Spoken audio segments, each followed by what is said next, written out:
modern warfare is no longer about bayonet clashes on the battlefield. Today, the way to win a war is not by hitting the barrel of an enemy artillery shell, but by disrupting the movement of the supply lines. In this relentless conflict between Ukraine and Russia, the focus has recently been locked on one thing: logistics. Russia's vast railway network stretching into occupied territories is the lifeline of its massive army. But these lifelines are no longer as secure as they once were. The Ukrainian side is systematically targeting Russia's supply lines with cheap, modified, and technologically optimized systems instead of expensive missiles. The downing of a single train, fuel shipment, or ammunition wagon means thousands of soldiers on the front lines are left hungry and defenseless. So, what is the enormous cost behind this asymmetric warfare? How is the Russian army closing this ever-deepening logistical gap? Now, we will delve not only into the smoky battlefields but also into the depths of the military and material devastation behind that smoke. It would be a grave mistake to measure the cost of war solely by the price of ammunition. For Russia, the real bill begins with the loss of logistical assets that are nearly impossible to replace. The destruction of a locomotive is not just the loss of a machine, it represents the severance of a supply chain that will take weeks to restore. While the cost of a modern freight locomotive runs into millions of dollars, the value of the strategic fuel it carries far exceeds that. However, what truly shakes the Russian treasury is not the direct losses, but the indirect consequences. Damage to railway infrastructure, derailments, and the thermal destruction caused by fires result in the complete shutdown of lines. This forces Russia to resort to alternative and far more costly routes. An operation carried out by Ukraine with an investment of just a few $1,000s transforms into a multi-million-dollar repair and supply bill for the Russian side. This is one of the most asymmetric economic wars of attrition in history. Despite its massive budget, Russia is struggling to plug this logistical leak because technology has pushed the cost of defense exponentially higher than the cost of attack.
Financial losses can be compensated in one way or another, but in military strategy, time and mobility cannot be bought.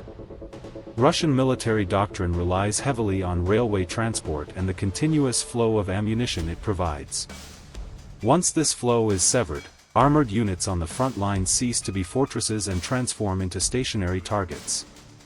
When a tank runs out of fuel or an artillery piece runs out of shells, the strategic value of that unit drops to zero. These Ukrainian operations target not only the physical assets of the Russian army but also its operational morale. Logistical units that once thought they were moving safely behind the lines now feel threatened at every bridge, every tunnel, and every open field. This psychological pressure forces the Russian command to become more defensive and take slower decisions. An army that loses its momentum on the battlefield has effectively surrendered the initiative to its enemy. Russia's electronic warfare systems and air defense umbrellas often fail to deliver the desired results against these small and agile threats. This situation is one of the clearest military analyses showing how the perception of technological superiority can crumble on the ground. According to current data, Russia spends an average of $300 million every single day on the war. However, this is just the tip of the iceberg. Every strike Ukraine delivers to railways and fuel depots carves irreparable craters into the Russian treasury. The destruction of a fuel train is not merely a loss of diesel.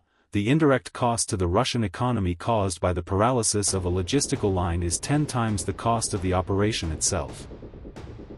Today, as Russia struggles to source even basic locomotive parts due to Western technological sanctions, every destroyed wagon turns into a replacement crisis. By using its limited resources with maximum efficiency, Ukraine is striking the Russian giant at its joints, its railway beds. This is the most successful asymmetric attrition strategy history has ever witnessed. Financial damage can be compensated somehow, but what about prestige? For years, Russia sold the world the image of the second most powerful army on Earth. It was claimed that S-400s could intercept anything and that Lear-3 systems would hunt drones like birds. Yet today, we see that $500 handmade drones are piercing through billion-dollar Russian air defense umbrellas one by one. Russia's myth of invincibility is vanishing amidst the smoke of burning fuel trains. This situation isn't just affecting the battlefield in Ukraine. It is finishing Russia in the global arms market. Many traditional Russian clients, from India to the Middle East, are now asking, why should we buy weapons from an army that cannot even protect its own logistics? Russia's global prestige is burning on those tracks today. At the end of this war, history books will not write about great pitched battles, but about how an army was logistically suffocated. Will Russia be able to find a new way to stop this financial and military hemorrhage? Or will every destroyed train be just another stop on the tracks leading to the end of this war? The truth is, Russia is no longer just fighting Ukraine, it is fighting the cold realities of mathematics and economics.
History has proven this to us time and again.